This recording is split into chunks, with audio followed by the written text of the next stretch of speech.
quitterai plus jamais. À quoi bon, ma vie est finie? Lui est dans la tombe, entre mes quatre murs, nous sommes morts tous les deux. Ouais, madame, je ne veux plus vous écouter. Monsieur est mort, eh bien c'était écrit, c'était la volonté de Dieu, paix à son âme. Vous avez eu du chagrin, ça suffit comme ça. Vous n'allez pas porter le deuil et pleurer jusqu'à la fin de vos jours. Enfin, moi aussi dans le temps j'ai perdu mon vieux. J'ai pleuré pendant un mois, c'était bien assez. Vous n'arrêtez pas que je me lamente davantage. Enfin, vous avez laissé tomber tous nos voisins. Vous ne recevez plus, vous ne sortez plus.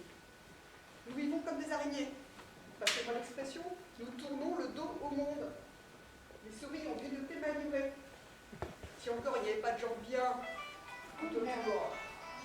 Le district en est plein. À Rébloff, nous avons un camp où il y a des officiers jolis comme des bonbons. Tous les vendredis, il y a un bal. Et tous les jours de la musique militaire. Enfin, madame, vous qui êtes jeune et belle, les roses, comme on dit, vous êtes faite pour vous amuser. N'oubliez pas que la beauté n'a qu'un temps. Qui sait si dans 10 ans, vous ne voudrez pas faire la route devant ces messieurs les officiers. Et voilà, il sera trop tard. Je te prie de ne jamais me parler de cela. Et tu sais que depuis la mort de Nikolaï Mikhailovitch, la vie a perdu pour moi tout attrait. Tu me crois vivante, mais ce n'est qu'une illusion. Je me suis juré de ne jamais quitter le deuil et de renoncer au monde. Tu m'entends? Que son ombre voit à quel point je l'aime. Bon, je sais bien, tu le sais aussi. Il a souvent été injuste et cruel, hélas. Il me trompait, mais je lui serai éternellement fidèle. Il connaîtra la force de mon amour. Là-bas, dans l'autre monde, il saura que je n'ai pas changé depuis sa mort. Mais au lieu de dire des choses pareilles, vous auriez mieux sortir dans le jardin, vous dégourdir les jambes, ou atteler Toby ou le géant, et visiter quelques voisins. Oh, ma petite mère, que vous arrive-t-il? Que Dieu vous garde. Ah, Toby l'aimait tellement. C'est toujours Toby qui prenait pour aller chez les Corsakines ou les Vlasov. Comme il conduisait bien, que de grâce dans sa silhouette, qui tirait de toutes ses forces sur les ailes. Oh, Toby. Qu'on lui donne un quart supplémentaire d'avoir nous. Quoi, mais qu'est-ce que c'est? Mais tu diras que je ne reçois personne. Bien, madame.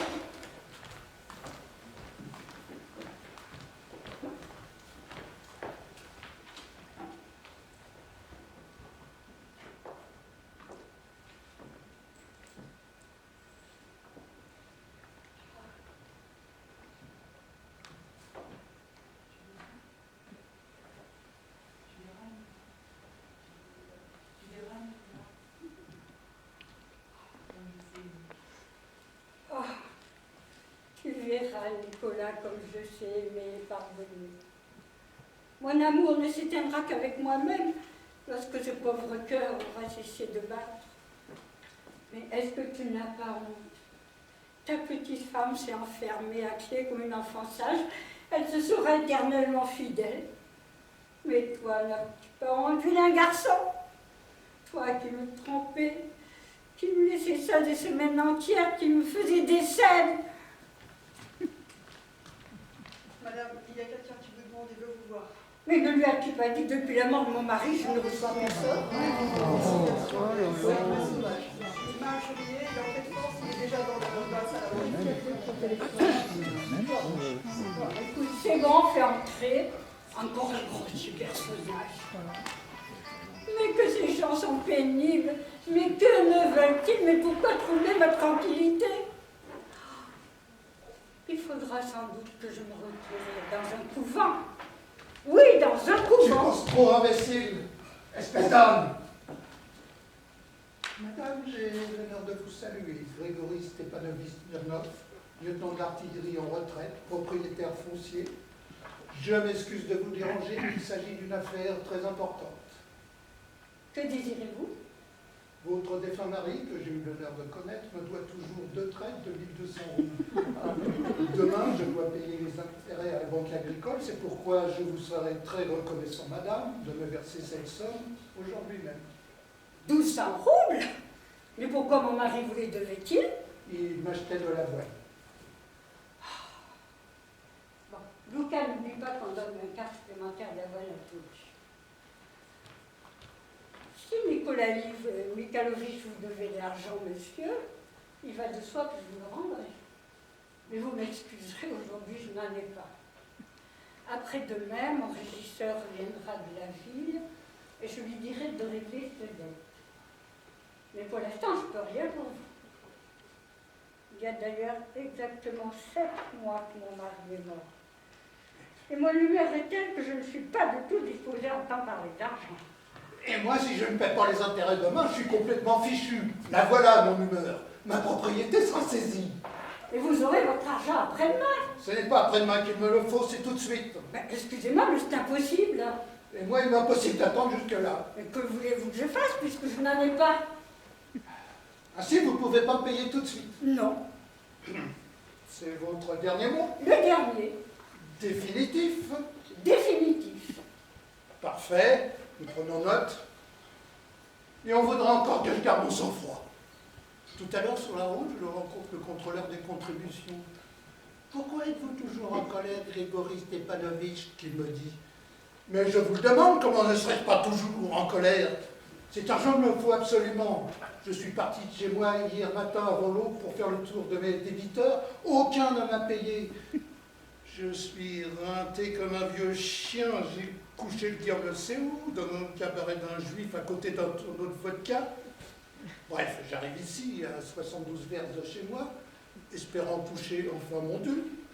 Et voilà qu'on me régale d'une humeur. Est-ce qu'il n'y a pas de quoi être en colère? Mais je vous l'ai pourtant dit clairement. Vous aurez votre argent dès que mon régisseur sera rentré.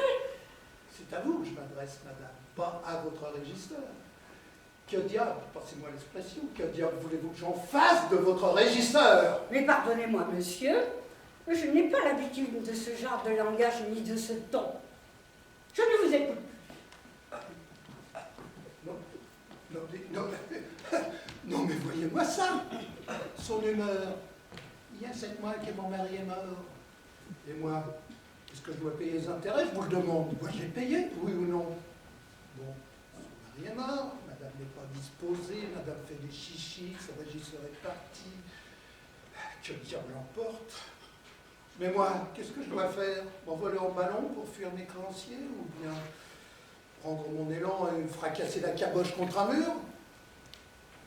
Bon, j'arrive de chez Groutchev, il n'est pas chez lui, Garotsevitch est caché. Avec Kourizine, je me suis terriblement engueulé, un peu plus il passait par la fenêtre. Mazoutov à la colique. Et c'est là son humeur, aucune de ces canailles qui veuillent me payer.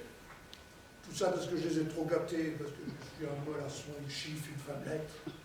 J'ai toujours été trop délicat.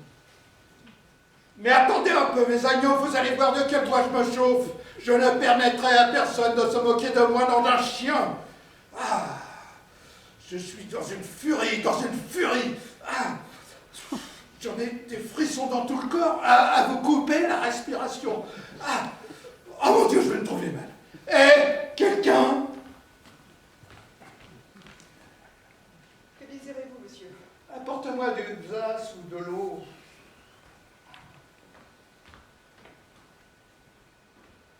Non mais vous parlez d'une logique, un homme a besoin d'argent, s'il n'en trouve pas, il n'a plus qu'à se pendre. Et madame s'en moque parce que, voyez-vous ma chère, elle n'est pas disposée à s'occuper des questions d'argent. La voilà bien la logique des femmes, la logique des chiffons. C'est pour ça que j'ai toujours détesté avoir affaire aux femmes. Plutôt que de parler à ces êtres-là, mieux vaut s'asseoir sur un baril de poudre. Oh, ces voiles de crêpe m'ont mis dans une rogne. J'en ai froid dans le dos. Rien que de voir de loin ces créatures poétiques, j'en attrape des crampes aux mollets. De quoi vous faire hurler, tout simplement.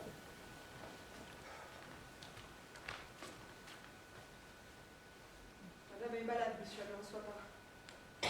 Fous-moi le camp. Elle est malade, elle ne reçoit pas. Très bien, elle ne reçoit pas. Moi je reste. Je resterai ici tant que tu ne m'auras pas remboursé.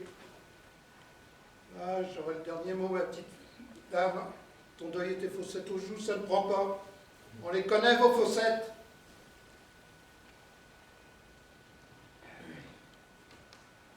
Simon, tu peux dépeler, nous ne sommes pas prêts de partir. Je reste ici. Dis à l'écurie qu'on donne de la bonne aux chevaux. Espèce d'animal, tu ne vois pas que le cheval de tresse est empêtré dans les rênes? C'est rien. Tu vas voir si c'est rien. Mauvais tout cela. Il fait une chaleur à crever, personne ne veut le payer, j'ai à peine dormi cette nuit. J'ai attrapé un mal de crâne. Si je buvais un peu de vodka. Ah, c'est une idée. Hé, quelqu'un? Que désirez-vous, monsieur? Apporte-moi un verre de vodka.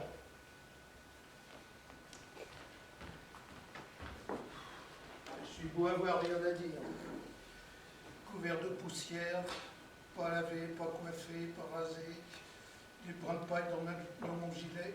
Qui sait si la petite dame ne m'a pas pris pour un bandit?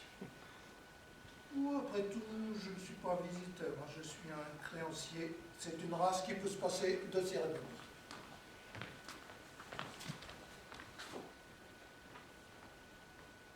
Vous prenez trop de liberté, monsieur? Comment? Que dis-tu? Rien, je n'ai rien dit. À qui parles-tu? Silence! C'est un race sauvage, c'est le diable qui l'a envoyé. Ah, que je suis furieux, furieux! Je réduirai le monde entier en poussière.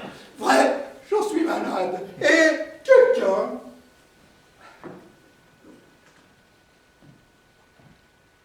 Monsieur, dans ma solitude, j'ai depuis longtemps oublié le son de la voix humaine. Et je ne supporte pas les cris. Veuillez ne pas troubler ma quiétude, je vous en prie instamment. Remboursez-moi, et je partirai. Je vous l'ai pourtant dit en toutes lettres. Je n'ai pas d'argent liquide. Attendez après-demain. Et moi, j'ai eu l'honneur de vous le dire en toutes lettres, ce n'est pas après-demain qu'il me faut cet argent, c'est tout de suite. Si vous ne me le donnez pas, j'ai plus qu'à me pendre. Mais que voulez-vous que je fasse puisque je n'en ai pas?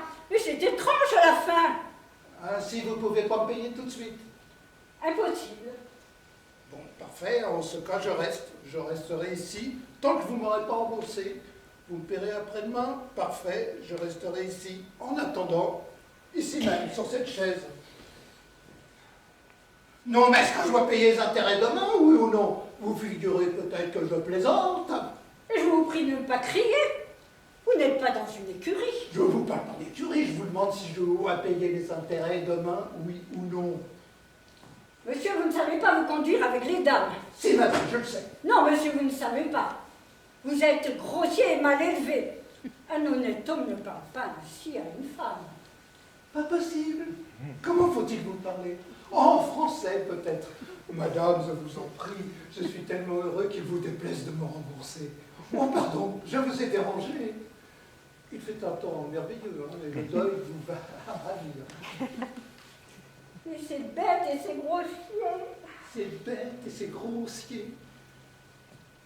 Ah, je ne sais pas me conduire avec les dames. Madame, j'ai connu dans ma vie plus de femmes que vous n'avez vu de moineaux. Pour elles, je me suis battu 3 fois en duel. J'en ai lâché 12, 9 m'ont lâché. Oui, madame, il fut un temps où je faisais l'imbécile, je susurrais, je flattais ces dames, j'étais mielleux et doux, je claquais des talons, j'aimais, je souffrais, je soupirais au clair de la lune, j'étais mollasse et doux ou glacé d'émotion. J'aimais passionnément, follement, de toutes les manières. Que le diable m'emporte, je débitais des sornettes comme un perroquet sur les droits des femmes. Ces tendres bêtises m'ont coûté la moitié de ma fortune. Mais aujourd'hui, votre humble serviteur, on ne nous prendra plus. Suffit, yeux noirs, yeux ardents, lèvres vermeilles, fossettes aux joues, je ne donnerai plus un copec pour tout cela, madame.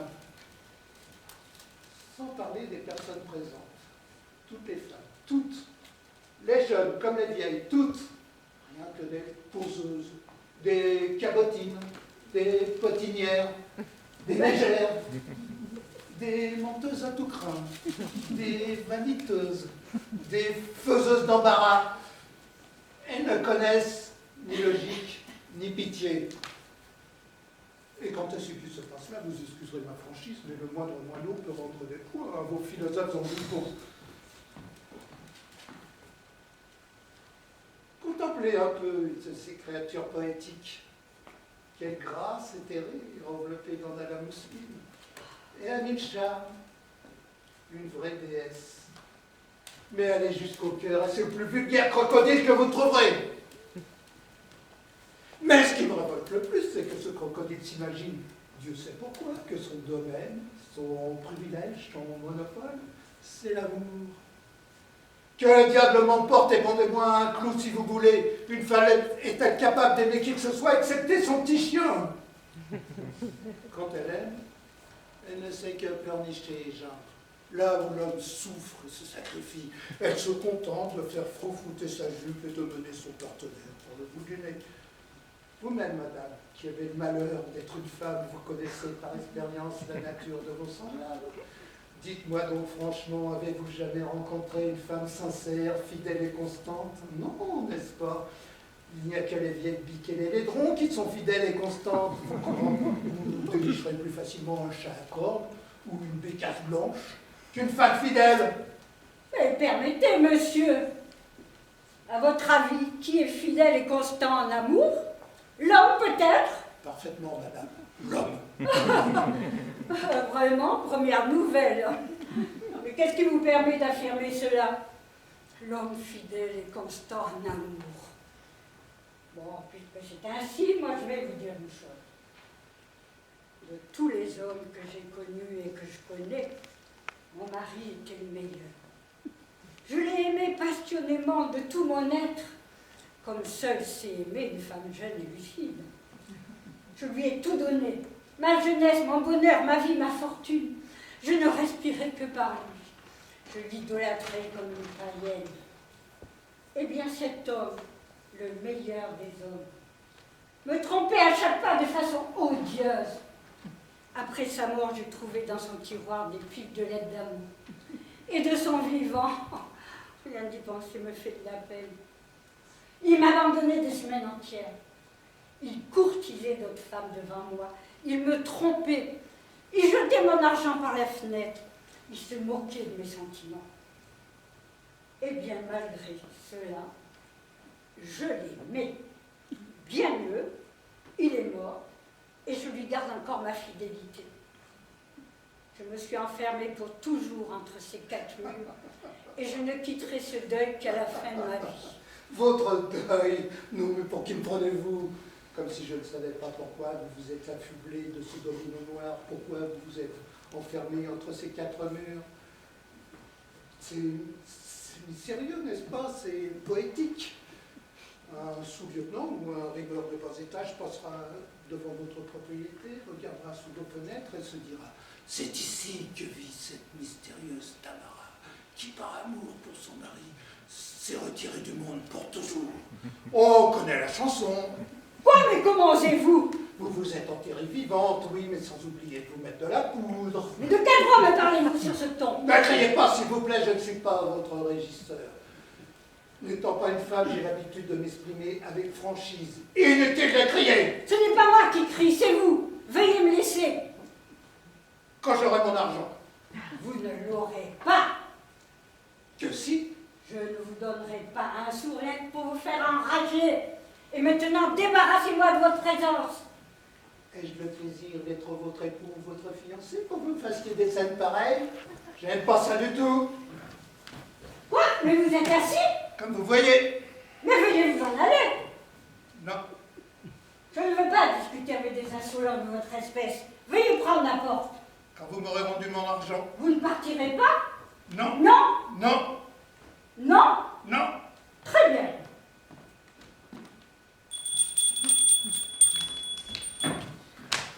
Lucas, veux-tu faire sortir ce monsieur?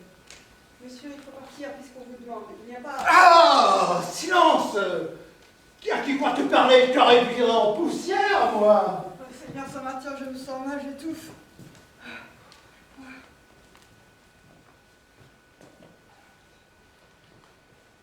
Où est Datcha?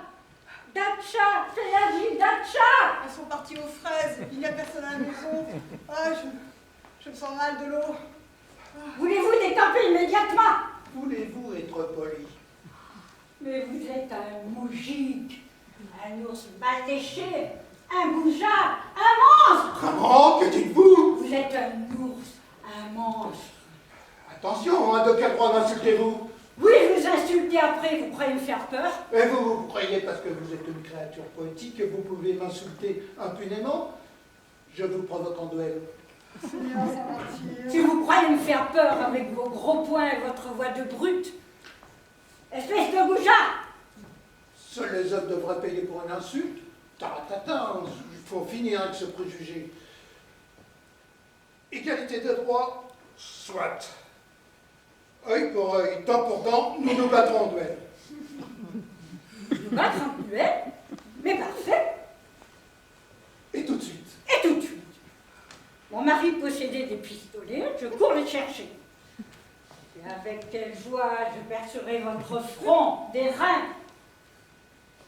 Quel diable vous emporte? Je la tirerai comme un poulet, je crois.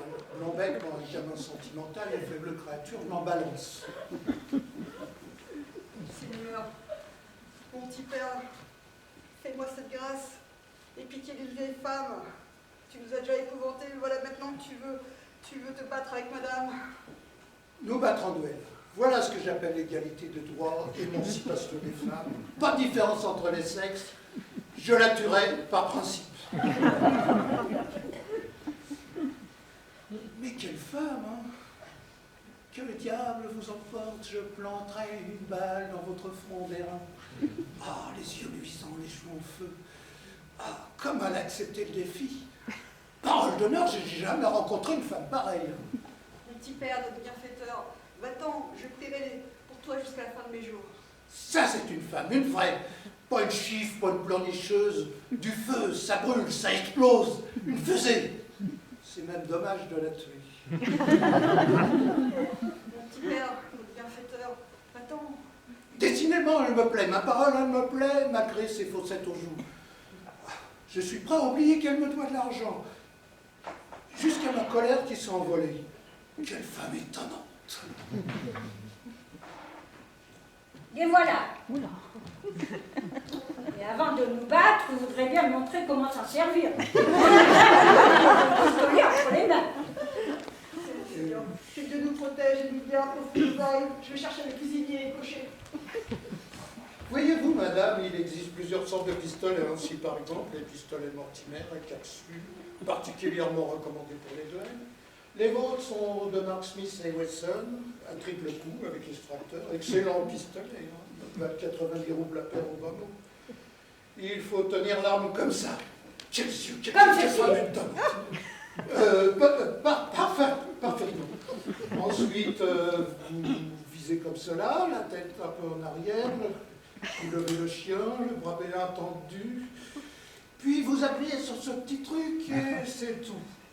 Règle principale, ne pas s'énerver, viser sans se presser et veiller à ce que la main ne tremble pas. Très bien. Mais ce n'est pas très pratique de tirer au pistolet dans cette pièce. Allons au jardin. Comme vous voudrez, mais je vous préviens, je tirerai en l'air. Ah, mais il ne manquait plus que cela. Et pourquoi? Parce que ça me regarde. Mais vous avez la frousse. Ah non, monsieur. Inutile de biaiser, vous allez me suivre. Vous avez la frousse. Oui, oui, j'ai la frousse. Menteur. Mais pourquoi refusez-vous de vous battre? Parce que vous me plaisez, voilà. Ah, et je lui plais et il ose. Veuillez vous retirer. Et écoutez-moi, vous m'en voulez toujours, moi aussi je suis terriblement fâché, mais comment vous dire, comprenez-moi, il m'arrive une chose idiote. Je ne sais pas, enfin, bref, vous me plaisez, quoi. Mais Ariel, je vous déteste. Enfin bref, vous me plaisez, vous avez compris, je suis presque amoureux de vous. Nous allons nous battre sur le terrain. Mon Dieu, quelle femme, jamais rien vu de pareil. Je suis un type fichu, tombé dans le piège, fait comme un rat. Reculez ou je tire. Eh bien, tirez. Si vous saviez quel bonheur ce serait pour moi de mourir d'un coup de pistolet tenu par cette petite main de velours, sous le regard de ses yeux merveilleux. Et... oh mon Dieu, je perds la tête. Je perds la tête. Réfléchissez et décidez-vous immédiatement. Si je sors d'ici, nous ne le reverrons plus jamais. À vous de choisir. Je suis d'origine noble, honnête homme, je possède 10 000 roubles de revenus. Je peux planter au vol une balle dans un copec. Je possède d'excellents chevaux. Voulez-vous être ma femme? Mais Ariel, je vous déteste, nous allons nous battre. Je ne comprends plus rien, je deviens fou, quelqu'un de l'eau. Sur le terrain. J'ai perdu la tête. Je suis tombé amoureux de vous comme un gamin, comme un imbécile. Je vous aime comme je n'ai jamais aimé. J'ai lâché d'autres femmes, 9 m'ont lâché, mais je n'ai jamais aimé aucune d'elles comme je vous aime. Je me sens dissous, et anéanti, à genoux comme un idiot, je vous offre ma main. Mais Ariel. 5 ans que je suis plus tombé amoureux de personne. Je m'étais bien juré, et voilà que ça recommence. Et quelle honte, quelle dérision. Je vous offre ma main, c'est oui ou c'est non. Tant pis. Attendez. Mais non, allez-vous-en. Partez, je vous déteste. Non, ne partez pas. Attendez. Ah, mais si vous saviez comme je suis furieuse, mais furieuse. Ah, mais quelle saleté, j'en ai les doigts tout engourdis. Mais qu'est-ce que vous attendez, mes fichés de camp? Et moi, je suis furieux contre moi-même, tombé amoureux comme un potache. Je vous aime, j'ai besoin de cette histoire demain. Je dois payer les intérêts, nous sommes en pleine fenaison. Et vous voilà, vous, par-dessus le marché. Je ne pardonnerai jamais. Mais Ariel, n'allez pas. Je vous déteste. Seigneur Saint-Martyr. Luca, tu diras à l'écurie qu'on donne pas d'avoine à Toby aujourd'hui. Pas du tout.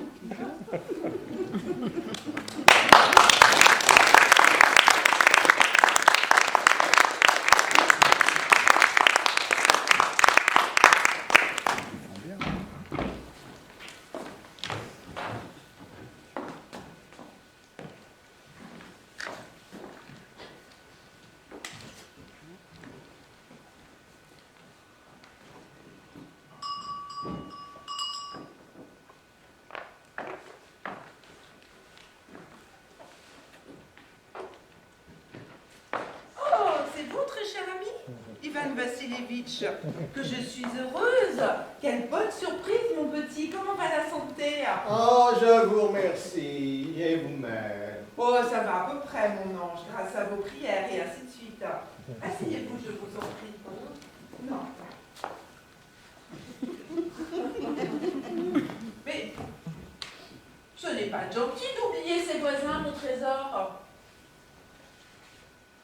Mais dites-moi, pourquoi êtes-vous sur votre 31 habillé, gants blancs et ainsi de suite? Vous avez des visites à faire, mon bijou? Non, non, non, c'est vous seul que j'ai l'intention de voir, inestimable Stépana Stepanova. Mais alors, pourquoi cet habit, mon joli? On dirait une visite du jour de l'an. Je suis venu chez vous, inestimable Stépana Stepanova, pour vous adresser une demande. Ce n'est pas la première fois que j'ai l'honneur de solliciter votre aide, et vous avez toujours bien voulu, mais excusez-moi, je suis très ému. Permettez-moi de boire un verre d'eau, inestimable Stépana Stepanova. Il est venu pour me taper, pas un copec, mon petit vieux.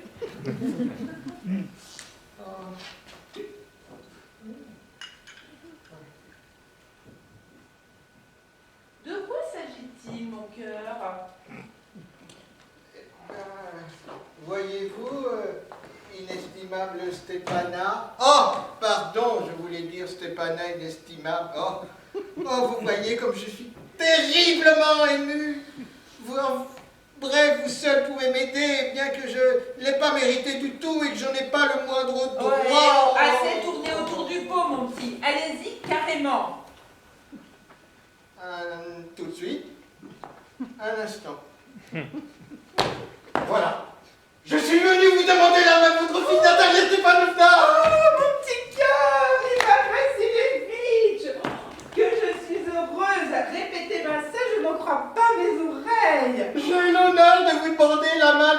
Natalia Stepanovna. Oh, très cher ami, que je suis donc heureuse et ainsi de suite. Il y a si longtemps que je souhaitais cette union. Voilà bien mon rêve le plus cher. Et je vous ai toujours aimé, mon cœur, comme mon propre fils. Oh, que Dieu vous accorde à tous deux amour, entente et ainsi de suite. Pour ma part, j'ai toujours espéré, oui. Mais qu'est-ce que j'ai à rester plantée là comme une imbécile? Parole, la joie me fait perdre la tête. Oh, que je suis heureuse. Je cours chercher Natalia. Inestimable Stepana Stepanova. Croyez-vous que je puisse espérer? Oh, mais voyons, un bel homme comme vous. Oh, comme si elle pouvait refuser. Je parie qu'elle vous aime déjà à la folie et ainsi de suite. Un instant. Oh, j'ai froid, je frissonne, comme si je devais passer un examen. Prendre une décision, voilà la chose difficile. Si l'on se met à chercher, à expliquer, à attendre l'épouse idéale, ben, on risque de rester célibataire. J'ai froid. Mais Natalia Stepanovna est une excellente maîtresse de maison. Elle n'est pas mal de sa personne. Elle a de l'instruction. Mais que me faut-il de plus, hein? Mais oui, c'est ça, moi. À force de m'agiter, j'ai les oreilles pleines de bourdonnements. D'ailleurs, il faut absolument que je me marie. J'ai déjà 35 ans. C'est l'âge critique, pour ainsi dire. Et puis, j'éprouve le besoin d'une vie ordonnée, bien réglée. Et en plus, j'ai une lésion au cœur. Tout le temps des palpitations. Et je m'emporte facilement pour un rien. Et je me mets dans des états terribles. Tiens, maintenant. Les lèvres tremblent. La paupière de l'œil droit saute. Ah, mais le pire, c'est la nuit. À peine couché, à deux doigts de m'endormir, et bon, aïe, aïe, aïe, un coup dans le côté, et bon, un coup dans l'épaule, et bon, un coup dans la tête. Oh, alors, je me lève comme un fou, puis je marche un peu, et puis je me recouche, bien sûr. Et allez, et voilà que ça recommence. Au moins 20 fois de suite, oh. Oh. C'est vous. C'est maman qui me dit, va voir sa marchande qui veut t'acheter quelque chose. Bonjour, Ivan Vassilievitch. Bonjour, inestimable Natalia Stepanovna. Excusez-moi, je suis en tablier, pas très présentable. Nous étions en train d'écosser le petit pois pour les faire sécher. Pourquoi vous faites-vous si rare? Asseyez-vous donc. Bon, puis-je vous offrir quelque chose? Non, merci, j'ai déjeuné. Fumez, je vous en prie. Me voilà des allumettes.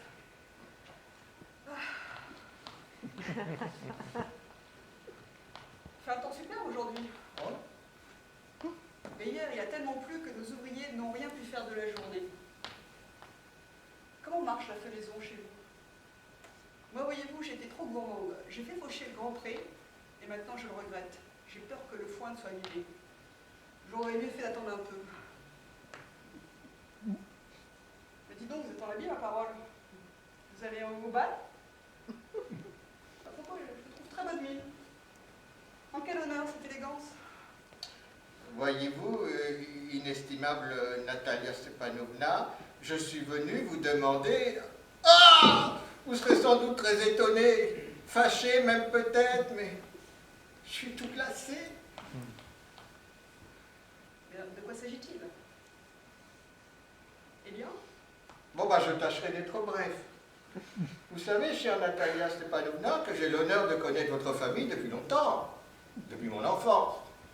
Ma défunte tante ainsi que son époux, dont vous n'ignorez pas, j'ai hérité les terres, ont toujours tenu votre défunt papa ainsi que votre maman en haute estime. La lignée des Lomov et celle des Tchouboukov n'ont cessé d'entretenir des relations amicales.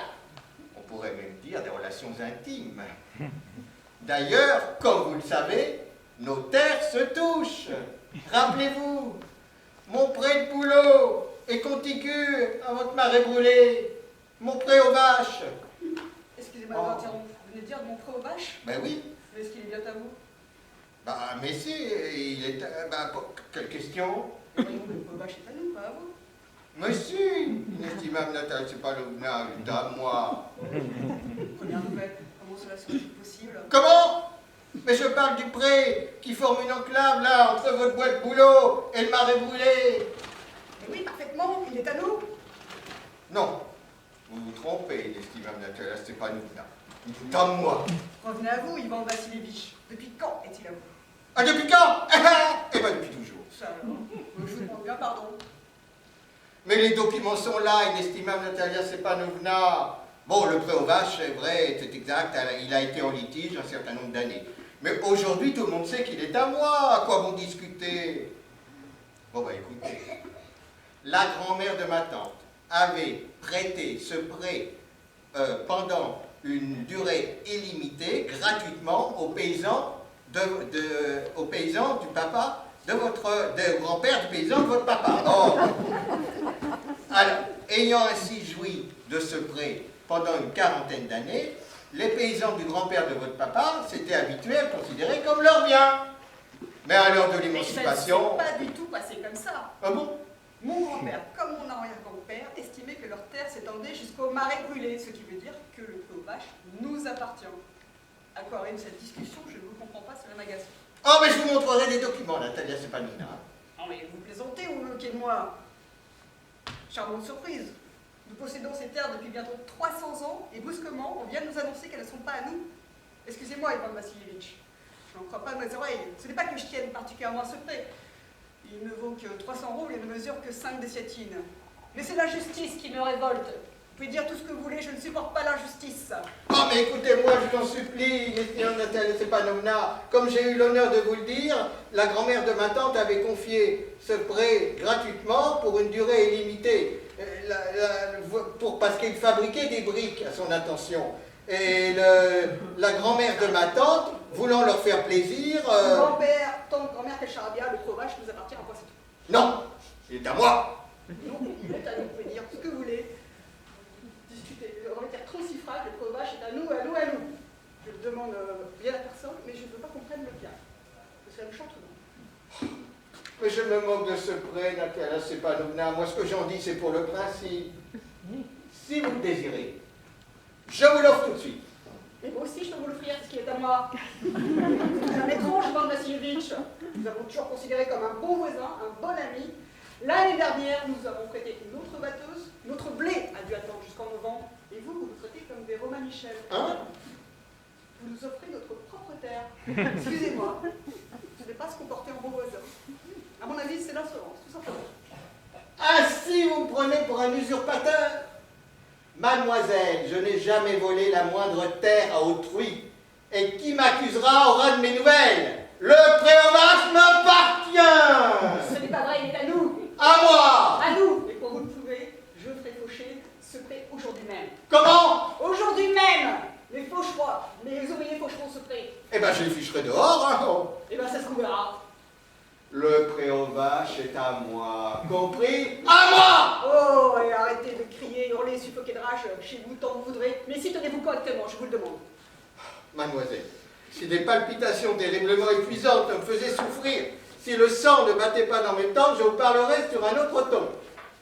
Le pré aux vaches m'appartient! Non, il est à nous! À moi! À nous! À moi! Mais qu'est-ce qu'il y a? Pourquoi ces cris? Maman, veux-tu dire à ce monsieur à qui appartient le pré aux vaches? À nous ou à lui? Mais quelle question, mon trésor? Mais à nous, bien sûr. Voyons, Stepanova, comment serait-il à vous? Mais vous au moins soyez raisonnable. La grand-mère de ma tante avait confié ce prêt pour une durée limitée aux paysans de votre grand-père.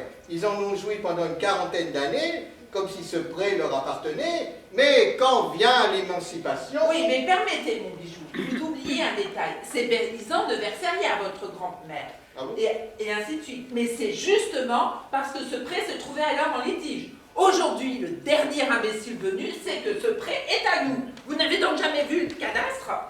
Ben, je prouverai qu'il est à moi. Mais vous ne me prouverez rien du tout, mon petit cœur. Si, je le prouverai!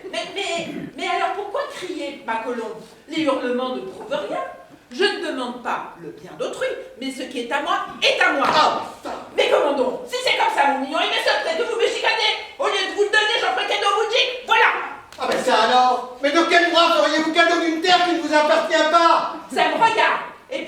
je n'ai pas l'habitude que l'on me parle sur ce ton. J'ai le double de votre âge, jeune homme. Et je vous prie de me parler avec respect et ainsi de suite. Ben si vous me prenez pour un imbécile, vous payez ma tête, ma parole. Alors vous dites que ce prêt est à vous, et par-dessus le marché, il faut que je reste calme, que je sois poli. Ah bah c'est un peu fort. De bons voisins n'agissent pas ainsi, Stepanova. Ah non, vous n'êtes pas une bonne voisine, mais une usurpatrice. Comment, monsieur, qu'avez-vous dit? Maman, il faut envoyer le faucheur immédiatement. Mais qu'avez-vous dit, monsieur? Le breuvage nous appartient, je ne céderai jamais. Eh ben c'est ce que nous allons voir. Le tribunal vous prouvera qu'il est à moi. Le tribunal? Eh bien, allez donc porter plainte, monsieur, et ainsi de suite. Dépêchez-vous, je vous connais, moi. Les procès, ça vous démange. Vous êtes un chicaneur, ni comme tous les autres, pas d'exception. Ah non, je vous défends d'insulter ma famille. Hein. Il n'y a que des gens propres dans la lignée des Lomov. Aucun n'a jamais été arrêté pour avoir dilapidé bien d'autrui comme ce fut le cas de votre oncle. Mais chez vous, ils étaient tous cinglés. Tous. Votre grand-père buvait comme un trou et Nastasia Mikhailovna, la plus jeune de vos tantes, elle a fait le camp avec un architecte. Et ainsi de suite. Et votre mère, à vous, hein? Elle avait une jambe plus courte que... Oh, mon cœur.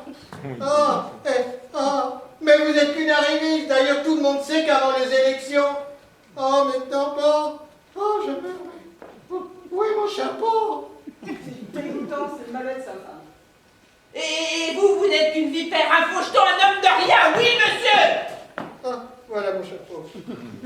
Oh, je tombe. Oh, maintenant... Oh, ma jambe ne fonctionne plus. Et je vous interdis de remettre les pieds chez moi. Allez donc porter plainte au tribunal, on verra bien. Oh, mais qu'il aille au diable. Alors, quel misérable, fiez-vous à vos voisins, cela. Un gredin, un épouvantail à moineau. Alors, mais quel monstre, il vous vole votre terre et des insultes par-dessus le marché. Et dire que cet énergumène, ce propre à rien, ose venir faire sa demande, sa demande. Quelle demande? Bah, pardon, il est venu pour te demander en mariage. En mariage, moi? Bah, c'est pour ça qu'il s'est endimanché, cette saucisse, cette espèce de macaque. Je me demande en mariage, moi? Rappelle-le! On me sent mal, rappelle-le! Mais qu'est-ce que tu as? Mais que me veux-tu? Mais malheureuse que je suis, je me ferai sauter la cervelle, je vais me prendre, je suis à bout! Oh, mais vite, je me rappelle-le! Mais zut, mais oui, mais c'est de pleurnicher! Oh, mais viens, et ainsi de suite, et que le diable l'emporte. Oui, tu lui parleras, toi. Mais moi, je ne veux plus. Mais puisque je te dis qu'il arrive, mais quelle calamité pour une mère, Seigneur, avoir une fille à marier, à se couper la gorge, je jure que je le ferai. Mais nous avons insulté des êtres. Nous l'avons injurié, nous l'avons chassé, tout ça par ta faute! Ah non, non, Étienne! C'est toujours moi la coupable! Eh ben, tu n'as qu'à te débrouiller avec lui! Oh, des palpitations terribles.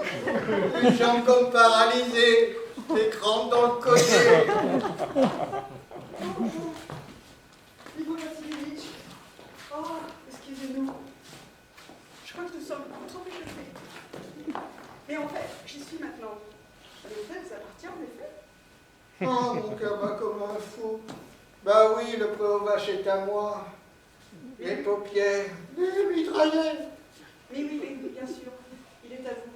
Asseyez-vous donc. Oh, Ne nous calmons pas. mes simples questions de principe.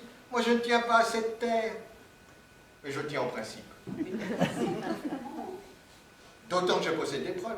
La grand-mère de ma tante avait confié ce prêt pour une durée indéterminée aux paysans du grand-père de votre papa, voulant faire des briques, et puis... Bien sûr. Parlons d'autre chose. Par où vais-je commencer? Irez-vous bientôt à la chasse? Ah, la chasse au coq de bruyère, oui. Inestimable Natalia Stepanovna. Oh, à propos, vous ne savez pas, il m'arrive une tuile.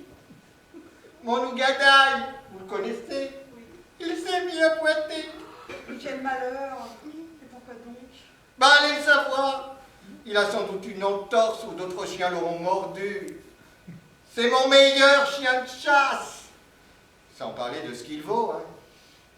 Je l'ai payé à Mironov 125 roubles. C'est beaucoup trop cher, Ivan Vassilievitch. Oh, bah, c'est pas mon avis, au contraire. C'est un chien merveilleux. Non, maman a payé son Oukataï 85 roubles. Et vous savez parfaitement que votre Ougadaï est loin de valoir. Mon Ougadaï ne vaut pas Oukataï, voyons. Ougadaï ne vaut pas Oukataï, hein. Elle est bien bonne. Et oui, bien sûr. Oukataï est encore jeune. Ce n'est pas un chien adulte, je vous l'accorde. Mais pour les formes, vous ne trouverez pas son pareil. Mais chez Chaleski. Mais permettez, Natalia Stepanovna, vous oubliez que sa mâchoire inférieure est plus courte que sa mâchoire supérieure. Un tel chien ne vaut rien pour attraper le gibier. Première nouvelle. Eh ben, je vous l'affirme. Vous l'avez donc mesuré? Bah oui, je l'ai mesuré. Pour suivre le gibier, bon, ça va, mais alors pour le prendre, tiens. D'abord, notre Oukataï a de la race. Il possède un pédigré. C'est le fils de Zapliaga et Staveska. Alors que votre cabot, on ne sait même pas d'où il sort. Il est vieux et vilain comme une pauvre rosse. Eh ben, tout vieux qu'il est. Eh ben, je n'échangerai pas contre 5 Oukataï. Aucune comparaison. Ougadaï, lui, est un vrai chien de chasse, inutile de discuter. Mais des Oukataï, mais nous, on en trouve 13 à la douzaine, chez n'importe quel marchand. 25 roubles, tiens, voilà tout ce qu'il vaut. Mais quelle bouche vous pique aujourd'hui, Ivan Vassilievitch. Tout à l'heure, vous affirmez que le pauvre vache est à vous, et voilà maintenant qu'Ougadaï est plus beau qu'Oukataï. Je n'aime pas qu'on dise le contraire de ce qu'on pense, vous savez parfaitement.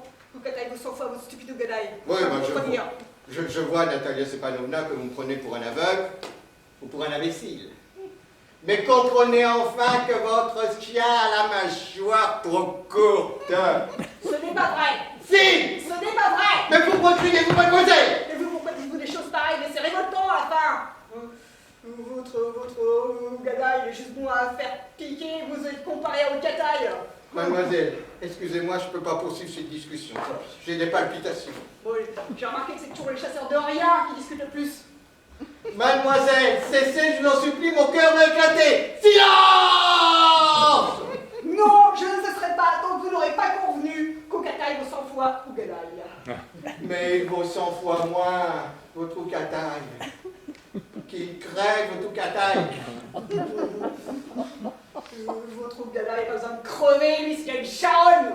Mais taisez-vous, mon cœur éclate. Non, je ne me tairai pas. Mais qu'est-ce qui se passe encore? Maman, en toute conscience, veux-tu nous dire quel est le meilleur chien?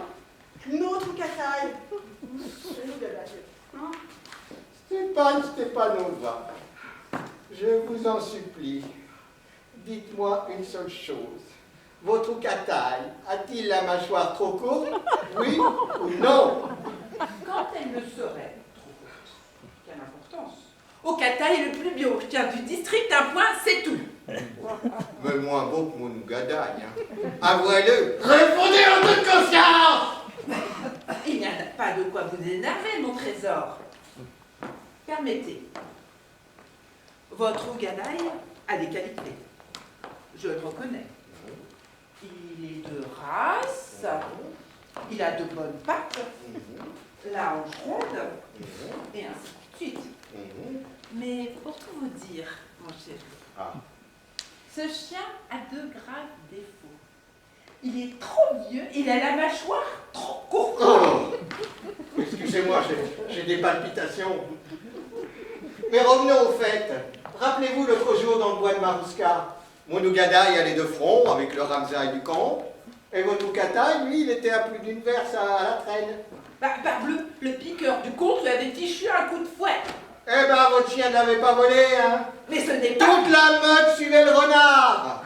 Et votre Oukataï, lui, quoi? Hein? Eh ben, il courait après un mouton. Ce n'est pas vrai, monsieur. Écoutez, Macolo. Je m'emporte facilement. C'est pourquoi je vous demande de mettre un terme à cette discussion. C'est le piqueur l'a frappé, c'est parce qu'ils sont tous jaloux de mon chien. Oui, monsieur, bêtement jaloux. Et vous-même, monsieur, vous n'êtes pas sans reproche. Dès que vous voyez un chien plus beau que votre Ougadaï, vous essayez immédiatement, et ainsi de suite, je me souviens très bien. Eh ben, moi aussi, je me souviens. Moi aussi, je me souviens. Et de quoi donc? Ah, des palpitations, la jambe gauche qui est froide. J'en peux plus! Non, mais vos palpitations, Votre place est dans les cuisines, aux choses, au cafard. Pas au renard que vous devez faire la chasse. Vos palpitations. Oh. Mais vous n'êtes pas un vrai chasseur. Avec votre palpitation, vous feriez mieux de rester à la cuisine au lieu de vous trimballer sur une scène. Vous ne venez à la chasse que pour discutailler et embêter les chiens des autres et ainsi de suite. Mais je m'emporte facilement, brisons-la. Vous n'êtes pas un vrai chasseur, à moi c'est tout. Et vous? Vous vous prenez pour un chasseur, peut-être? Vous n'allez à la chasse que pour flatter le comte, pour intriguer. Vous n'êtes qu'une intrigante! Comment, monsieur? Une intrigante, moi? Silence! Une intrigante? Des gamins blanc-bec! Vieille rate jésuite! Silence ou je te descends avec mon vieux fusil comme une perdue nullité! Ah, mon cœur, les palpitations. Tout le monde sait qu'avant les élections... mon Dieu, 36 chandelles. Et toi, tu vis... Oh, mais tu vis dans les jupons de ta gouvernante! Oh, je tombe. Gamin blanc-bec, espèce de nullité, mais je me sens mal, je me sens mal! Non, mais quel beau chasseur vous faites, vous ne tenez même pas celle... Ça y est, mon cœur a éclaté. Mon épaule se détache. Mais où est mon épaule? Oh, je meurs, médecin! Maman, regarde-le, qu'est-ce qu'il a? Maman, il est mort. Oh, maman, Oh, je me sens mal! J'étouffe, de l'air! oh, il est mort. Comment je fais? Il va m'essayer vite, il est mort. Docteur! Oh, mais qu'y a-t-il? Mais qu'est-ce que tu as? Il est mort. Qui est mort? Ah oui, en effet, il est mort. Oh, Seigneur, de l'eau, un médecin! Oh! Buvez. Ah non, il ne va pas? Donc il est mort! Oh, mais qu'est-ce que j'attends? Malheureuse que je suis, qu'est-ce que j'attends pour me faire sauter la cervelle, pour me couper la gorge? Mais qu'est-ce que j'attends? Mais je vous en supplie, donnez-moi un revolver, donnez-moi un couteau, mais qu'est-ce que j'attends? On dirait qu'il ressuscite. Oh, des étincelles dans le brouillard. Où suis-je? Mariez-vous au plus vite et allez au diable. Elle est d'accord, elle consent, et ainsi de suite. Moi, je vous bénis, seulement fichez-moi la paix. Hein? Comment? Quoi? Elle est d'accord, embrassez-vous et que la peste vous étouffe. Il est vivant, je consens. Ah, mais embrassez-vous donc. Oui, très heureux. Mais de quoi s'agit-il? Ah oui, ça y est, je me souviens, mon cœur, 36 chandelles. Oh, je suis heureux, Natalia Stepanovna, mais ma jambe est paralysée. Moi aussi, je suis heureuse. Oh, un gros poids de moins. Ouf. Mais convenez-en maintenant. Et là, il ne faut pas au cataille. Oh si! Ah non! Début du bonheur conjugal. Du champagne. Si! Non, et non! Mais du champagne.